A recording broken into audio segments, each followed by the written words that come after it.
You are listening to I Am Refocused Radio with your host, Shamaya Reed.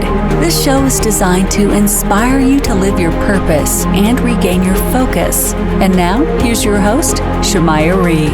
Welcome to I Am Refocused Radio. We are back again, and this time we have two special guests. We're going to have Pastor Mike Hayes, and also we're going to have Dr. Jeffrey Garner. They are going to share with us a new book that you need to go get right now. It's already out right now on Amazon. It got 5 stars, got a lot of people talking about it. I mean, over 100 plus. I think last time I checked, it's 140 something ratings. So this is definitely something you want to tune into. The title of the book is Real Happy, Jesus' Surprising Path to Genuine Joy. And I think you're going to get a good take out of this, because a lot of times we are always shopping for a new book and something that's going to inspire us. And this is going to do just that. So first and foremost, I want to welcome you both to the show, Pastor Mike Hayes, and also for you, Dr. Jeffrey Garner. I know y'all are busy with y'all schedules, so thank you for clearing some time talking to our audience today. How y'all doing? Well, it's our pleasure. Thank you for having us on. We're looking forward to the talk. I appreciate it. Great to be here. Really excited to be on the show. I appreciate it. So let's get right to the chase, because y'all, you can Google them on Google. They're pretty high maintenance. They got a lot of good stuff on the resume. So we're going to go right into the book. Let's go with Mike. How did you have the chance to meet Dr. Jeffrey Garner, and what sparked the idea to make this book happen? That's a great question. Jeff and I met, we knew of each other, but met in about 2010. And at a conference that actually he hosted in his building. Actually, he let us use it to host a conference in his building in San Francisco. And as I got to know Jeff, I respected his work and his brilliance, his scholarship, his mind. And Jeff can tell some of this as his own story, but from me, I had this book in my heart. I was in Israel a few years earlier, and I was there on the mountain of Beatitudes where Jesus taught these principles, and just felt it in my heart really strongly to write a book about happiness, because I was learning a lot that I didn't know. And the reality is everybody in the world wants to be happy, but everyone in the world is not happy. And I was basically one of them. I was doing everything I knew to do right. I was working hard. I had a good family and friends and so forth, but deep down inside, I wasn't real happy. And we can get into the core reasons for that.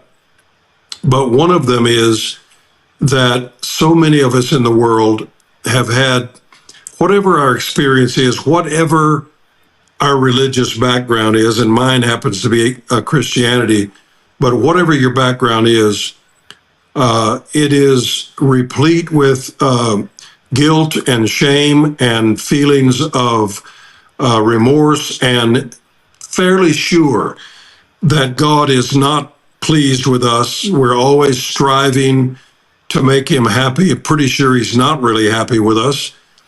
And that's what a lot of religion amounts to, is the pursuit of trying to make a reluctant and unhappy God happy with us, even though we know that we're flawed and not perfect.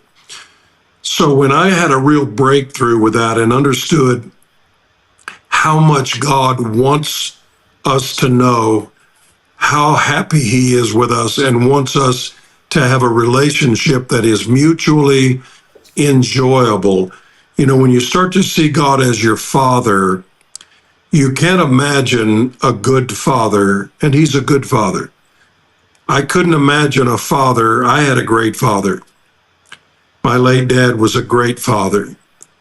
And I knew how much he loved me and how thrilled he was when I was happy with whatever I was doing. He was happy with me. And so when I changed my concept and started looking for it in places where it should have been obvious, but it wasn't, it revolutionized my life. And now I have gone through difficult things, as we all face in our lives, but I have a deep settled joy and a happiness that I didn't have for much of my life. And I found myself trained to pastor, raising up a church where I was encouraging others, and I wasn't even sure I was in good standing on some days. My relationship was shaky because I thought it was based on my behaviors and performance. And if I was doing good, I thought God was probably okay with me. If I wasn't, or had made any kind of a mistake, I was sure that he wasn't. And then that all got turned on its head. And when I understood, and in the research of this book, and Jeff is a brilliant scholar and researcher, and we actually got really serious about this, because one of the mistakes that I made, and that I think a lot of people make, and I want Jeff to amplify this, but one of the mistakes I was making is that I wasn't sure God wanted me to be happy.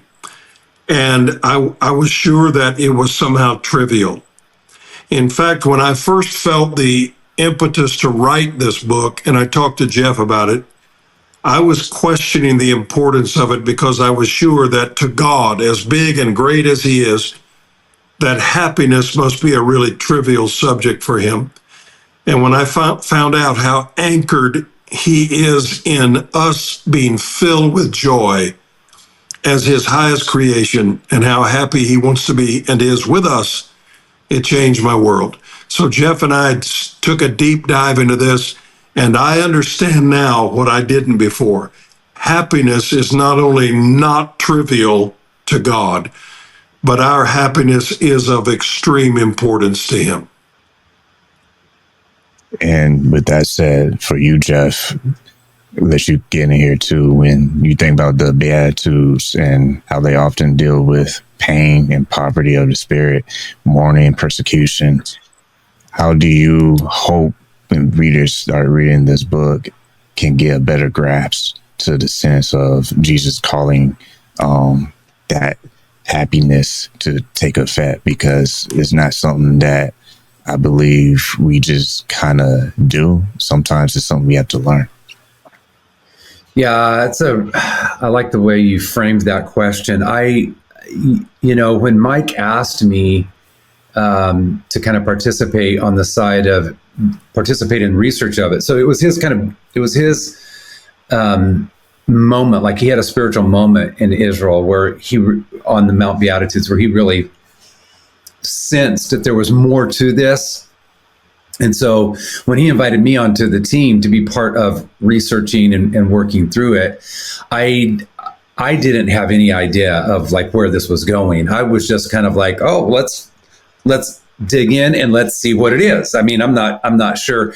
And he had said, because he had already done some research, he had said, I suspect that this is happiness. And my initial thought, like what you're asking, my initial thought was happiness and mourning, happiness and hungry, happiness, and like the language was so there was such a stark contrast of the things that we typically associate with unhappiness. Is now Jesus is kind of connecting these dots together, right? So poor in spirit, hunger and thirst, meek, and so I was like, I'll research, I'll jump into it. And I remember that looking at the word, digging into the word a little bit, and then digging back into the kind of the Greek idea of where makarios, the Greek word for happy, where that comes from. And then I was like, so my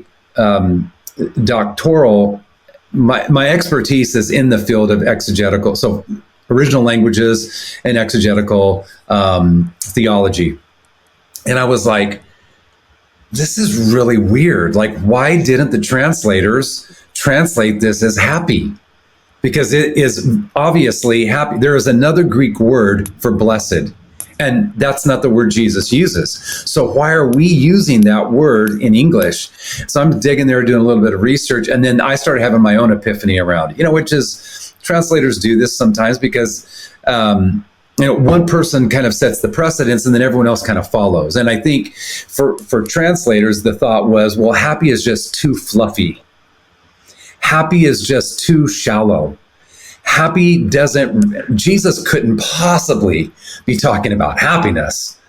So let's go ahead and call it blessed. Well, for us, blessed is so flat. I mean, what does that even mean anymore?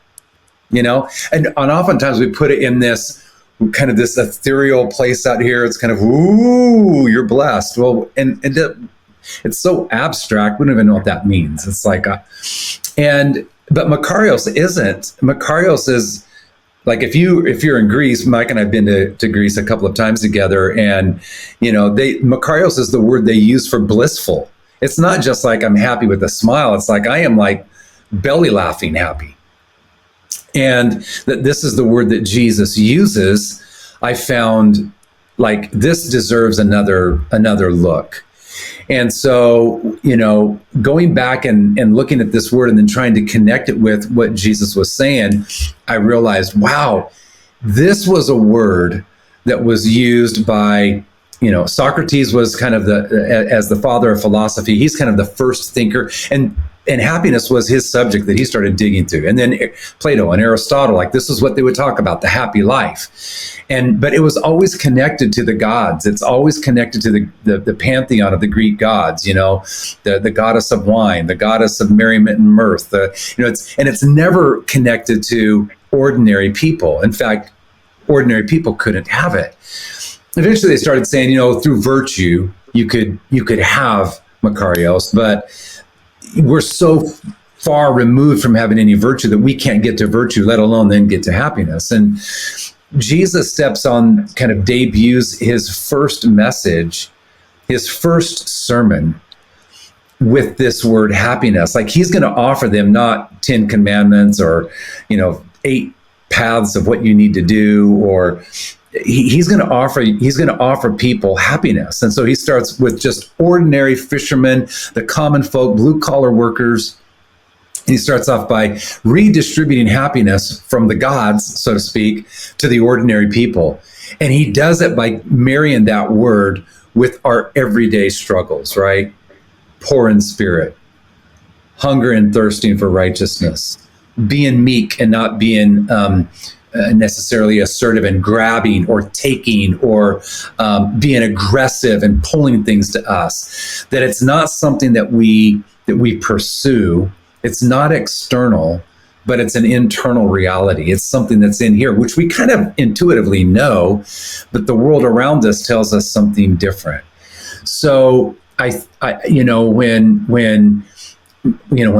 Mike said that and suggested that, and then I started digging through it, I had my own moment in that journey of going, gosh, this is something that not only does God want for us, but this is something that God is doing everything that God can to get it to us no matter where we're at. And we just have to kind of make room for it. That was kind of like, for me, that was kind of like the first, like, I think the image I have in my mind when I say that is if you're in a dark room and you walk over and you pull back the curtain and the sun's shining outside. And if you just pull back the curtain, it makes room and the sun comes flooding in. Like it rushes in. And I felt like that's what Jesus was offering us in those, when he went through these 8 beautiful happy oracles, that he was offering us, hey, it's as easy as this. It's right here. It's in your breath. It's in your moment.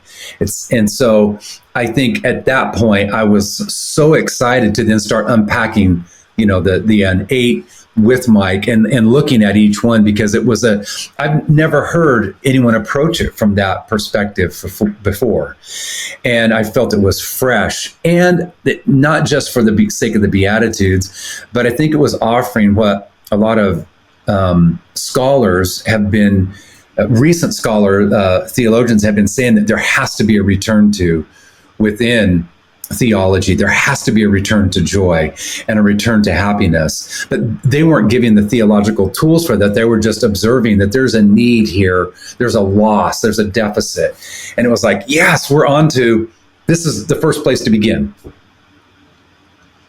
Again, listen to Refocused Radio, watching this online. I'm talking to our guests today, 2 of them, Pastor Mike Hayes and also Dr. Jeffrey Garner. Talking about their book that you can get right now. It's available. It's Real Happy, Jesus' Surprising Path to Genuine Joy. I want to kind of dive in on that genuine part. genuine joy. You kind of touched on it with the spirit.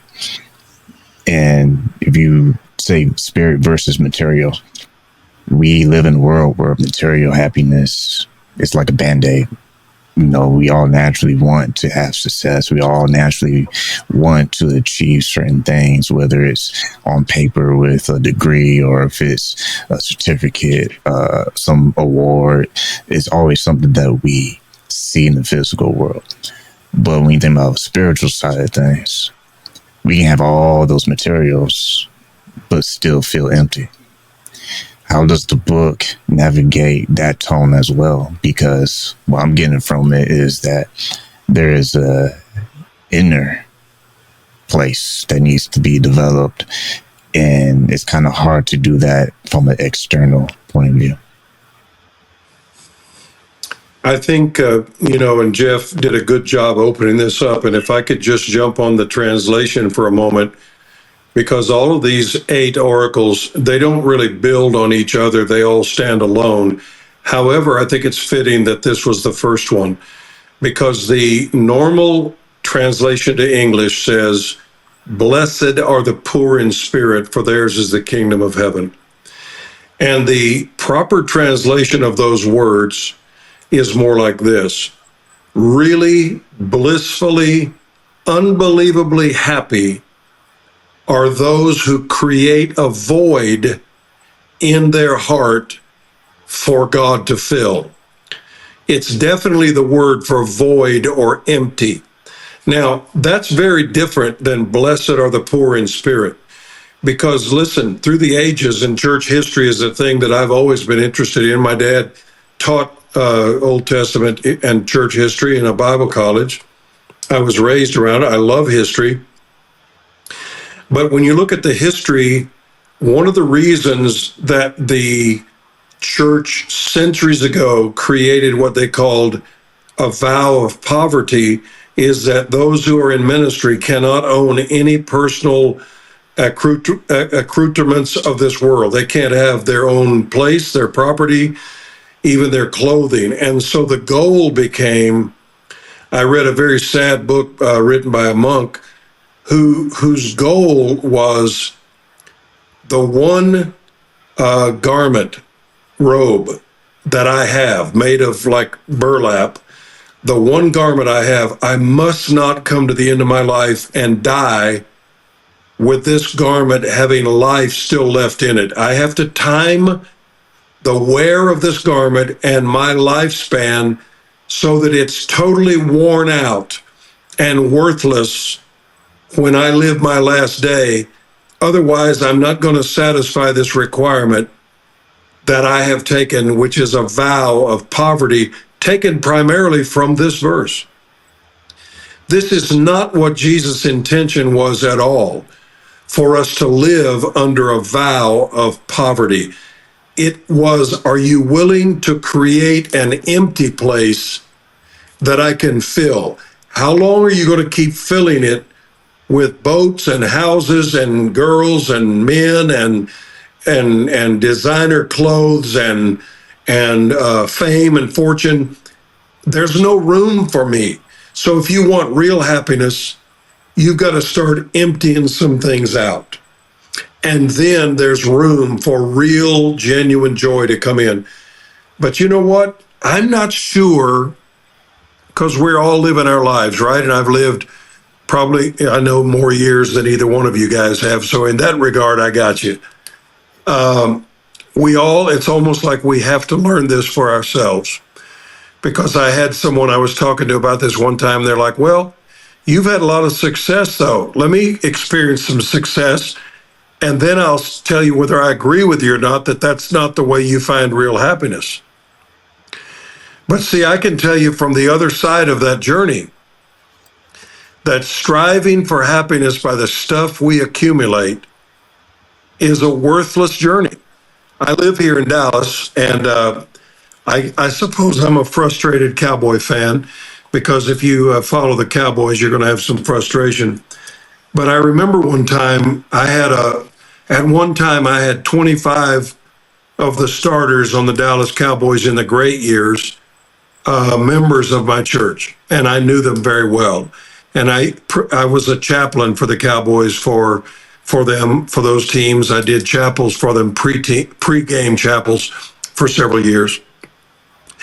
I remember a few years ago, in the great years of the Cowboys, when they won 3 out of 5 or 6 years the Super Bowl, one of the linemen that was a All-Pro, and he was a funny guy, and he attended our church, and I asked him about the joy of winning the Super Bowl, and he just got in his ring, and he's like, it didn't last as long as I thought. I said, really? He said, yeah, you set your whole life goal for this, then you win it. And he threw back his head and laughed. He was a real funny guy anyway, and he said, they do it every year. In other words, if I'm placing my whole life and happiness on winning this, and I did, then next year it's a whole new contest, and I don't know if I will or not. So maybe I won't be happy very long. So we all have to learn that lesson, though, for ourselves, that the pursuit of things as success doesn't result in happiness. And then, as I was going to say, the opposite that Jesus taught surprised me. In the Beatitudes, the opposite of happiness is not unhappiness. The opposite of happiness is worry. Because in that message, the second half of his message, after he gives us 8 ways to be really happy, he just attacks worry. That's why I've got this little poppy pin on my shirt here. We put it on the front of our book because the translators changed it in about the 1500s to a lily, but it was actually the word for poppy because that's a flower that grows all over the northern hills of Israel. And Jesus probably just pointed down at one that was growing, like there were growing everywhere when I was sitting on that hill and got the impetus to write this book. And Jesus said, consider the poppies. They don't work hard. They don't dress themselves. They're planted and rooted in ground that they have no guarantee that it's going to rain tomorrow, but they're beautiful and they're waving in the breeze. And he made the analogy, they are happy because they're worry-free. They're just dependent. He said, Solomon, our greatest king, was never dressed like one of them. Look at them. They're filled with joy. They're bright in color, and they're not worrying. So the other half of the message of happiness is the learning the absence of worry.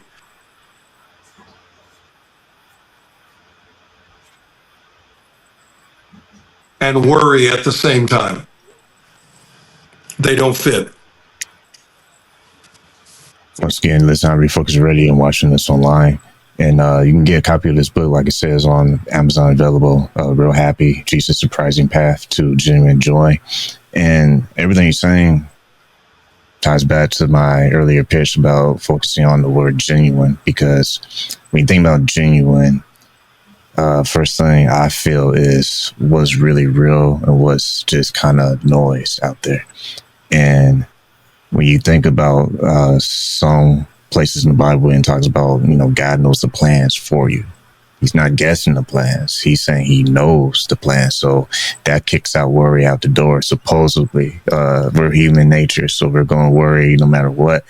But he kind of does take care of those aspects of, I already have my plans for you. You don't really have to worry about a whole lot except for maybe follow my lead, maybe, because when we try to find our own path, it seems to take us to hard knocks of life.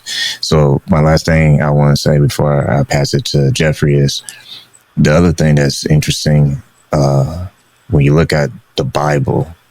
I'm an amateur, I'm not a pastor, but looking through a lens of someone who's trying to learn about it and trying to understand it better. The only way you actually get better is if you get involved. Like, you can't just feel happy and say happy things and have happy thoughts. You actually have to be involved at some point. And that takes you outside your comfort zone. So that's basically what I'm trying to pitch to you, Dr. Jeffrey, is when you think about being active, how much does that play and hold weight to the whole process of being happy? Because anybody can have a happy thought, but until you start changing, you don't remain the same. Yeah, you're connecting a dot that it's like really, in fact, it's how Jesus ends that Sermon on the Mount.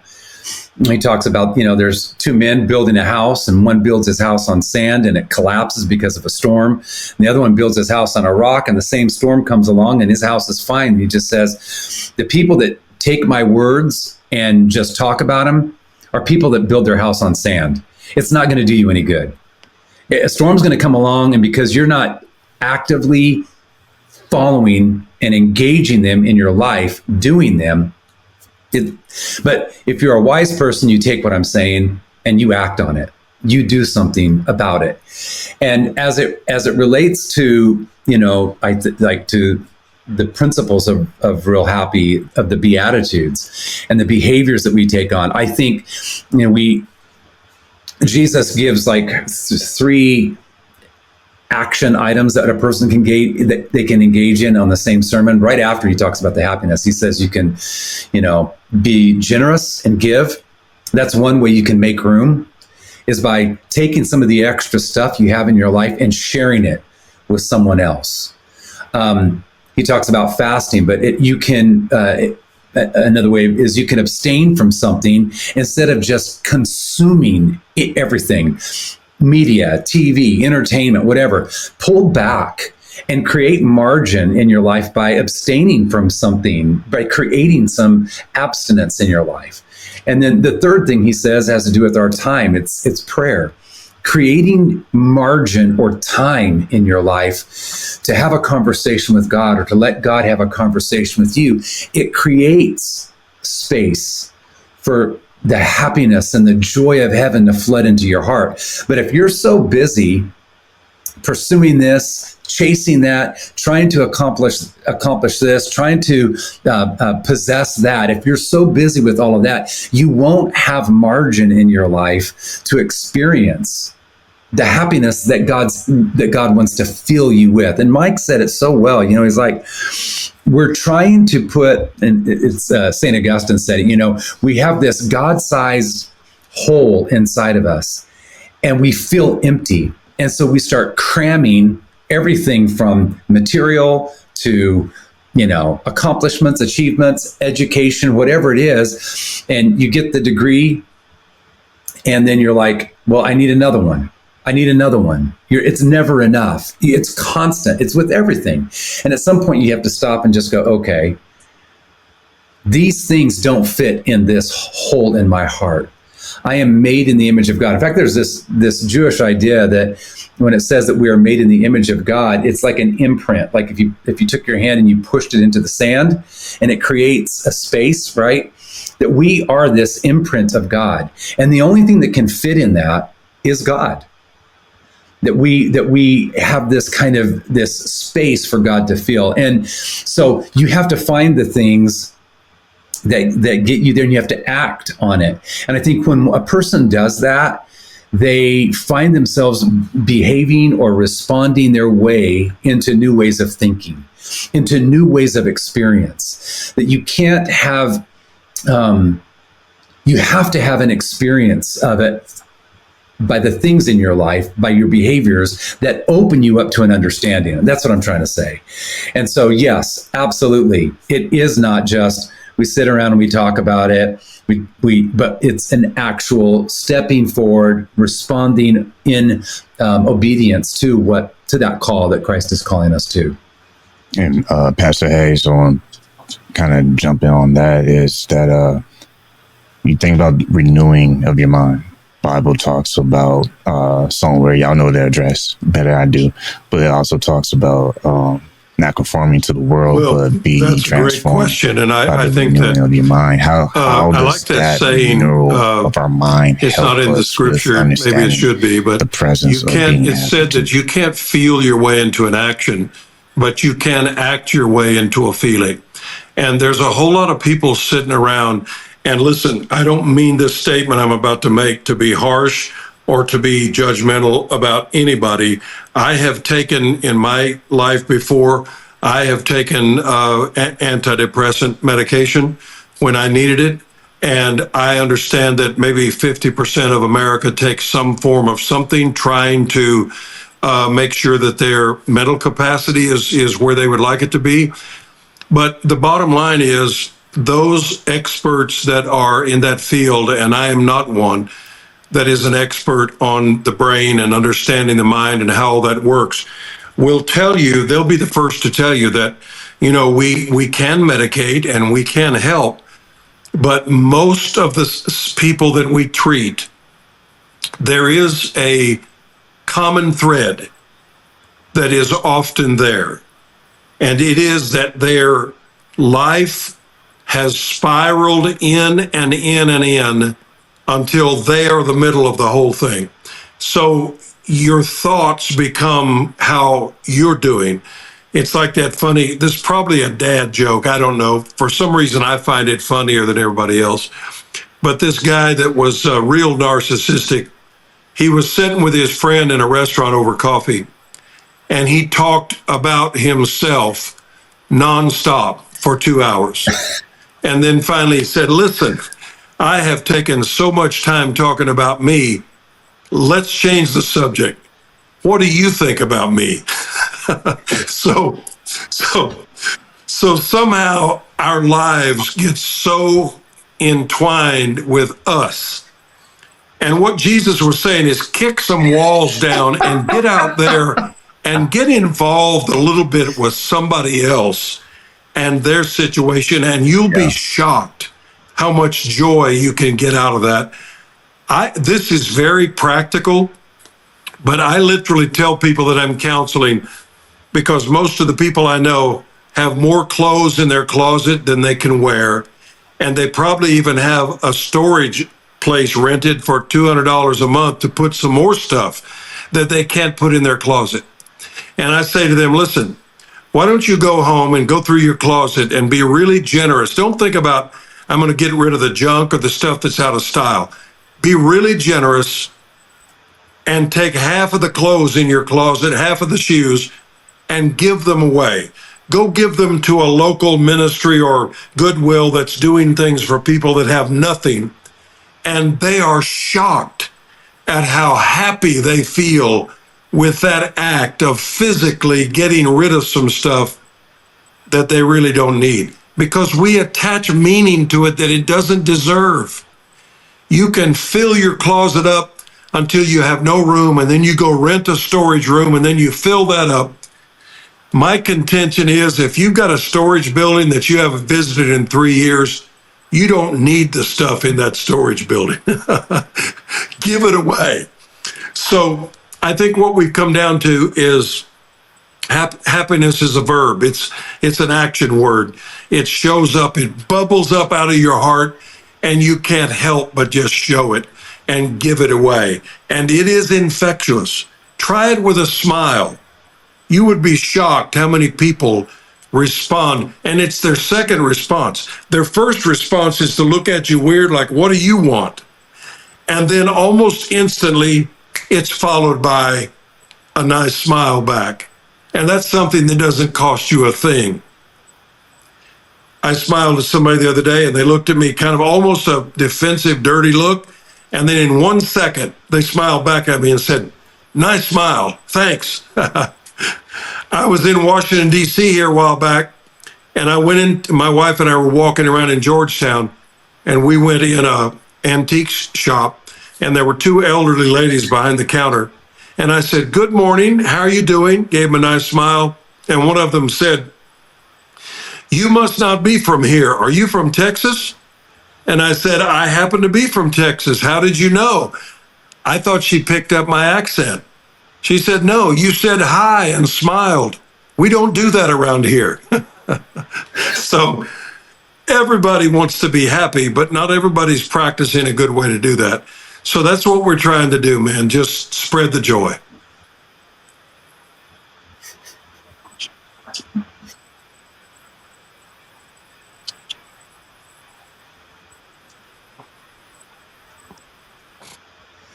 Once again, listen, I'll Refocused Radio and watching us online. You can get the book copy of the book that we've been discussing throughout the whole show, Real Happy, Jesus Surprising Path to Genuine Joy. Last thing I want to pass to Dr. Jeffrey Garner is also in the Bible. You know that there's so many different characters and stories. And what's interesting is that every character has its flaws, has its battles, has its ups and downs. But you can make a point that this principle of real happy is until we surrender certain things, then we probably truly will never find that happiness. Yeah. Yeah. In fact, really a great, all the four Gospels have a different motif or focus on what it looked like to follow Jesus. And the one that you're hitting on right now is stated over and over in Mark. Every time somebody comes to Jesus in the Gospel of Mark, they leave something behind every time. There's the nets. There's the money left at the table with Levi. There's the blind man Bartimaeus, who Jesus heals him, and he gets up, and it says, and he left his cloak behind, and the cloak was what they would catch the money in that people would give. So he leaves the container that he would beg for money, and he leaves that behind. And in the very end of the book, you have the young man running through the garden without any clothes on. It's just like this, when Jesus goes to the cross, it's this moment of letting go of everything, right? And I think you're touching on a point that's really important. That's really important, because when we recognize what we're getting in return, we have to let go. We let go of something in order to open ourselves up for something greater, right? There's something greater that's being offered to us. But if I keep holding on to my toothpick for dear life, like this is my whole life, my life depends on this toothpick, and God's trying to offer me a golden fork. And I'm like, but man, you have no idea. This wooden toothpick has been with me through thick and thin. And so there is that idea of letting go of letting go of something in order to be open to receive something else. And one of the stories that we open up with in the book, Real Happy, is it's kind of the setting. It was for me was in 2014. 2010, the San Francisco Giants were playing in the World Series, and I was sitting at the park listening to the game, waiting for my son, who was had football practice. And we hit a home run, and I jump out of my car and I'm like so excited because we hit this home run and we're going to win the World Series, right? So I jump out of my car and I start running around my car, just woohoo, just jumping up and down and having a moment. And there was this homeless guy that's sitting under a tree, right? Watching this crazy guy running around a Volkswagen Jetta, and so he gets up and kind of ambles over there, and he starts kind of running around the car with me. But I wasn't really thinking of it, I just was like, oh yeah. He runs around the car with me, and we stop, and then he high fives me, and I high five him, and then I turn around, and we're done kind of at the whole celebration. I turn around and go over to the car to get back in the car, and as I open up the door to get in the car, he taps me on the shoulder, and so I turn around. He goes, "Hey, why are we so happy?" And I was like, it hit me. This guy doesn't even know why I'm happy, but he sees me happy and he wants to be happy too. So he jumps into my little party that I'm having just because we all yearn and we all long for happiness so much that we'll celebrate. But then that's not enough, right? It's not enough to just celebrate with someone else in a meaningless way. We want to understand the meaning of happiness. And I think that's what Jesus is doing. That if a person is willing to give up whatever and start walking down this path, they're going to get the meaning behind the joy that Jesus is offering, because that's what we want. Why is it such good news that you're giving to me? Why are we so happy and have so much joy? And I think the journey lets that unfold in a deeply meaningful way. Last thing I'll hit with Pastor Mike Hayes is someone watching or listening to this, finish the sentence for them. Real happiness is... Real happiness is understanding that you are deeply loved just like you are. You don't have to perform anything. You don't have to achieve anything. You don't have to do anything to be impressive to God. And our example is that when Jesus, as the Son of God, was being baptized in the Jordan River, he was 30 years old. He hadn't even started his ministry. He hadn't healed one person. He hadn't preached one sermon. He had accomplished nothing but maybe being a good son to Joseph and learning some carpentry skills. But the Bible says that when he came up out of the water, baptism being an act of obedience and submission, when he came up out of the water, the heavens opened, and the Father was heard to say, "This is my dearly beloved Son, in whom I am so pleased." And if we don't understand that we are unbelievably cherished and loved by God without accomplishing any of the world's success marks, it's not how many benchmarks you check off in your life that makes you happy. It is that before you were ever formed in your mother's womb, God bathed you in his love and his happiness. And here's the victory that I found in researching this book and changed my life. Because I wasn't real happy. I was put on happy. My happiness was, I wasn't fake, but I was going from one high to the next. If I accomplish this, if I do this, if I build this bigger, if I meet this person, if I accomplish that, if I earn that. And that is, in my early 40s, that burnt me out. That will burn you out. I heard something crash and it was on fire, and I looked around and it was me. Because you can only go so long. And that's what millions are doing right now. Trying to do enough to earn what is already theirs. And it's as simple as that. And real happiness is just that. And you know what? We are sometimes often stubborn.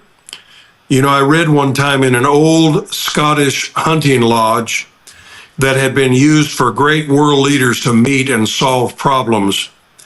They had a beautiful trunk of a tree had been carved out and was mounted over this massive fireplace.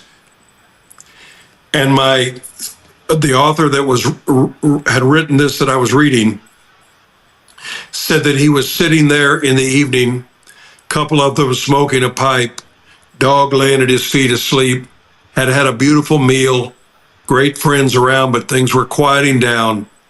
And he looked up at the mantle of this fireplace, and across the front of this massive wood mantle was carved the words in Old English, "Would you choose to be right or be reconciled?"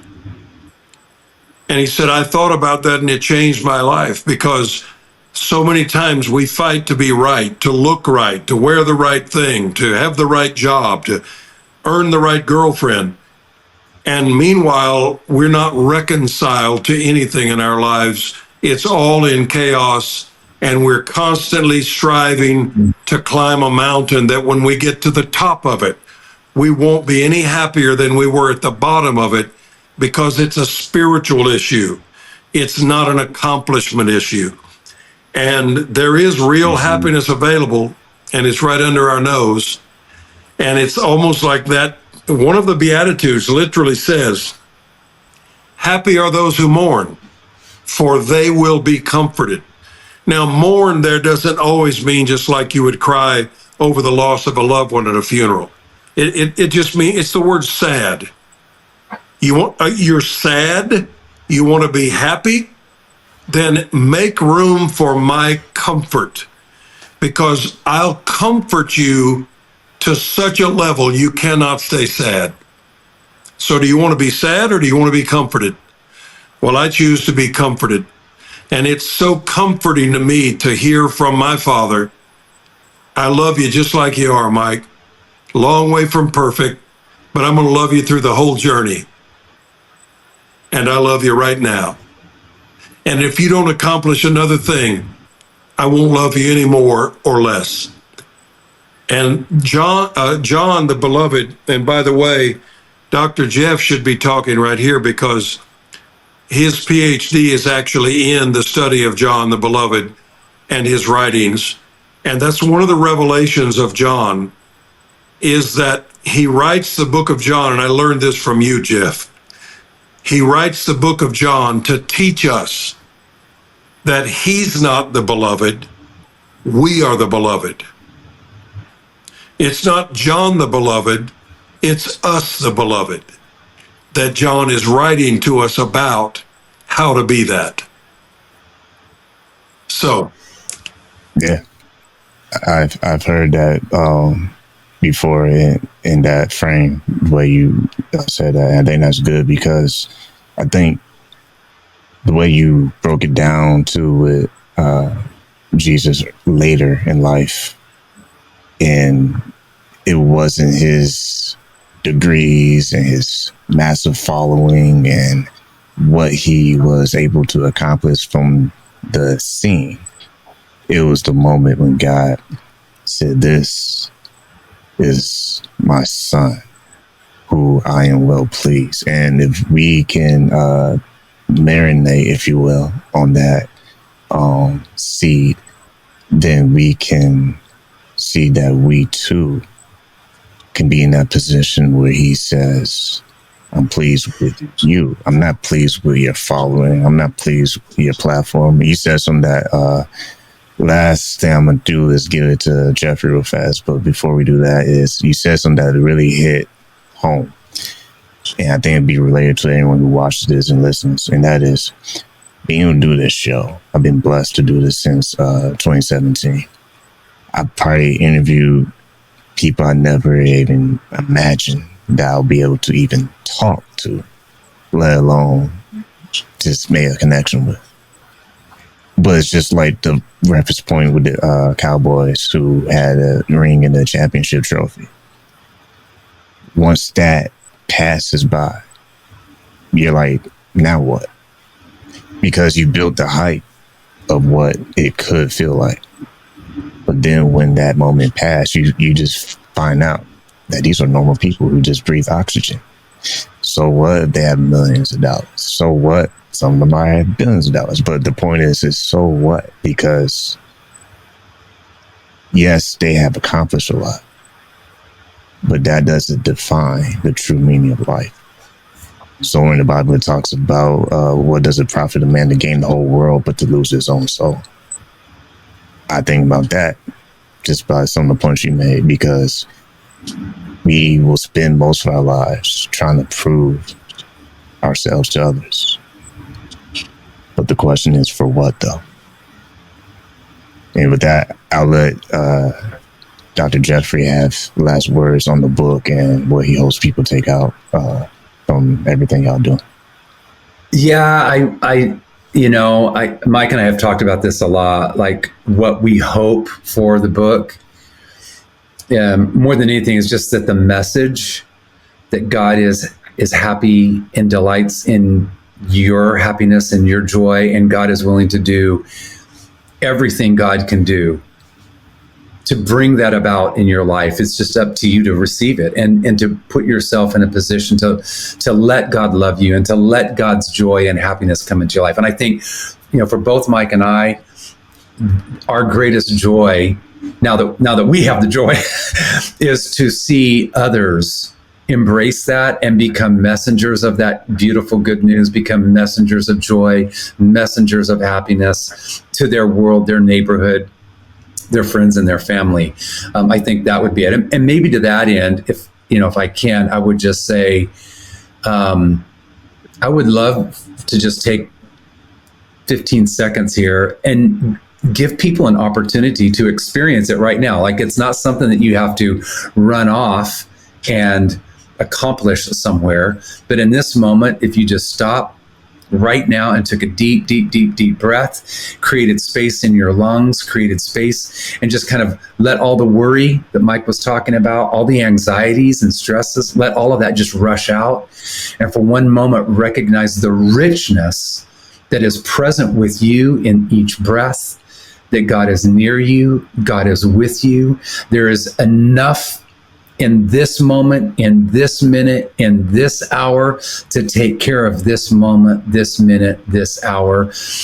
And if you'll put a little smile on your face, even in the midst of sorrow, even in the midst of setback and disappointment, if you'll smile because God is with you in this moment, and you're not abandoned, you're not alone, and there is enough of God's presence to get you through this, to move you forward to what your ultimate calling and greatest